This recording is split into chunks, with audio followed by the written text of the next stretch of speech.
جب رسول اللہ صلی اللہ علیہ وسلم پر قرآن کی آیتیں اور صورتیں نازل ہوتی تو آپ صلی اللہ علیہ وسلم صحابہ کو کہتے اسے لکھ لو، اور صحابہ کرام اس کو لکھتے تھے۔ تقریباً 40 صحابہ کرام نے اس امپورٹنٹ کام کو انجام دی۔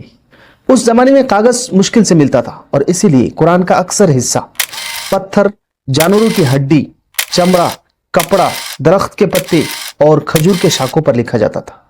قرآن کریم کی سب سے پہلی آیت کا پہلا شبد ہے اقرا، یعنی پڑھو۔ جب رسول اللہ صلی اللہ علیہ وسلم کی عمر چاند کے حساب سے 40 سال 1 دن ہوئی، اللہ تعالیٰ نے آپ صلی اللہ علیہ وسلم کو نبوت عطا کی۔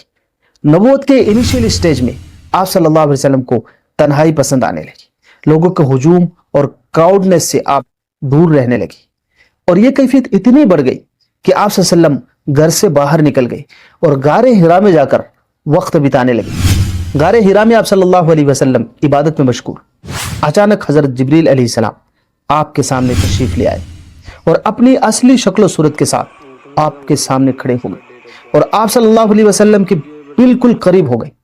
رسول اللہ صلی اللہ علیہ وسلم کو حضرت جبریل علیہ السلام نے زور سے پکڑا اور دبایا اور کہا اقرا، یعنی پڑھو۔ رسول اللہ صلی اللہ علیہ وسلم نے جواب دیا ما انا بقاری، میں پڑھا ہوا نہیں ہوں، مجھے پڑھنا نہیں آتا۔ حضرت جبریل علیہ السلام نے آپ صلی اللہ علیہ وسلم کو دوبارہ پکڑا اور زور سے دبایا اور کہا اقرا، یعنی پڑھو۔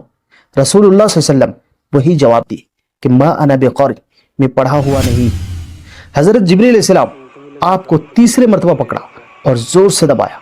جبریل امین آپ صلی اللہ علیہ وسلم کو اتنے زور سے دباتے تھے کہ آپ نے فرمایا کہ مجھے لگتا تھا کہ میری جان نکل جائے گی۔ تیسرے مرتبہ پکڑ کر حضرت جبریل علیہ السلام نے چھوڑ دیا اور کہا پڑھیے اقرا بسم ربک الذی خلق، پڑھیے اپنے رب کے نام سے جس نے آپ کو پیدا کیا۔ لگاتار 5 آیتیں آپ صلی اللہ علیہ وسلم کو حضرت جبریل علیہ السلام نے سکھلایا، اور یہ 5 آیتیں سورۃ العلق کا ہے جو کہ 30ویں پارہ میں موجود ہے۔ قرآن کریم کیسے نازل ہوتا تھا؟ علامہ حلیمی رحمۃ اللہ علیہ فرماتے ہیں کہ تقریباً 46 طریقے ہیں جن سے قرآن کریم نازل ہوتا تھا، لیکن ان میں سے 5 مشہور طریقہ آج ڈسکس کریں گے۔ قرآن کیسے نازل ہوتے تھے؟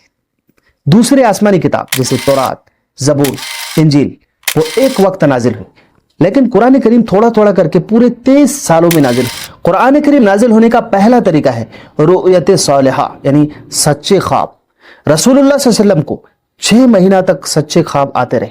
جب بھی رسول اللہ صلی اللہ علیہ وسلم خواب دیکھتے تھے، اما عائشہ رضی اللہ تعالیٰ عنہ کہتی ہے کہ صبح کے روشنی کی طرح 100% سچ ہو جاتا تھا۔ خواب میں آپ صلی اللہ علیہ وسلم کو قرآن کی آیتیں سنائی جاتی تھی اور آپ صلی اللہ علیہ وسلم کو یاد ہو جاتا تھا۔ قرآن کریم نازل ہونے کا دوسرا طریقہ القاء فی القلب، یعنی اللہ تعالیٰ رسول اللہ صلی اللہ علیہ وسلم کے دل میں وہی القاء کر دیتے تھے، ڈال دیتے تھے، اور آپ صلی اللہ علیہ وسلم کو ازبر یاد ہو جاتے تھے۔ قرآن نازل ہونے کا تیسرا طریقہ ہے سلسلۃ الجرس، یعنی آپ صلی اللہ علیہ وسلم کو ایک گھنٹی کی سی آواز سنائی جاتی تھی۔ آواز کس طرف سے آ رہی ہے ڈائریکشن نہیں پتا ہوتا تھا، کنفیوز کرنے والی آواز ہوتی تھی اور بھیانک ہوتی تھی، اور آپ صلی اللہ علیہ وسلم پر وہی نازل ہو جاتی تھی۔ وہی کی یہ شکل سب سے زیادہ تکلیف دہ تھی۔ خود رسول اللہ صلی اللہ علیہ وسلم نے فرمایا ہی اشد علیہ، یہ مجھ پر سب سے زیادہ تکلیف دہ والی شکل ہے۔ اما عائشہ رضی اللہ تعالیٰ عنہ کہتی ہے کہ وہی کی شدت سے سخت سردی کے موسم میں بھی آپ کے چہرے انور سے پسینے کے پانی ٹپکتا رہتا تھا۔ قرآن نازل ہونے کا چوتھا طریقہ حضرت جبریل علیہ السلام اپنی اصلی شکل و صورت میں آنا، اور یہ طریقہ پورے قرآن نازل ہونے کے دوران 2-3 مرتبہ ہی ہوا ہے۔ رسول اللہ صلی اللہ علیہ وسلم کے سامنے حضرت جبریل امین اپنے اصلی شکل میں کھڑے ہوتے تھے، اور یہ طریقہ وہی بھی بہت زیادہ تکلیف دینے والے تھے۔ قرآن نازل ہونے کا 5واں طریقہ حضرت جبریل علیہ السلام کا انسانی شکل میں حاضر ہونا۔ اکثر و بیشتر مشہور صحابی رسول حضرت دحیہ کلبی رضی اللہ تعالیٰ عنہ کے شکل میں حضرت جبریل علیہ السلام حاضر ہوتے تھے۔ دحیہ کلبی رضی اللہ تعالیٰ عنہ انتہائی خوبصورت انسان تھے۔ آپ کے بارے میں آتا ہے کہ جب گلی سے نکلتے تو اپنا چہرہ ڈھک لیتے تھے، اور کبھی کبھی حضرت جبریل علیہ السلام دوسرے عام انسان کے شکل میں بھی آتے تھے۔ جب رسول اللہ صلی اللہ علیہ وسلم پر وحی نازل ہوتے تو آپ کی کیفیت بالکل بدل جاتی تھی۔ کسی سواری پر ہوتے تو وحی کی شدت سے وہ سواری بیٹھ جاتی تھی۔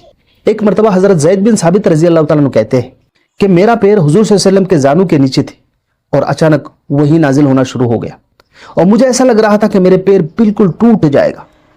شروع میں جب قرآن نازل ہوتے تو آپ صلی اللہ علیہ وسلم زبان کو حرکت دے کر پڑھنے لگتے تھے تاکہ اچھی طرح یاد ہو جائے، لیکن اللہ تعالیٰ نے منع فرما دیا کہ نہیں اے نبی، آپ کو رٹنے کی ضرورت نہیں ہے، یہ قرآن ہم نے اتارا ہے اور ہم اس کی حفاظت کریں گے، آپ کے سینے میں ہم محفوظ کرائیں گے۔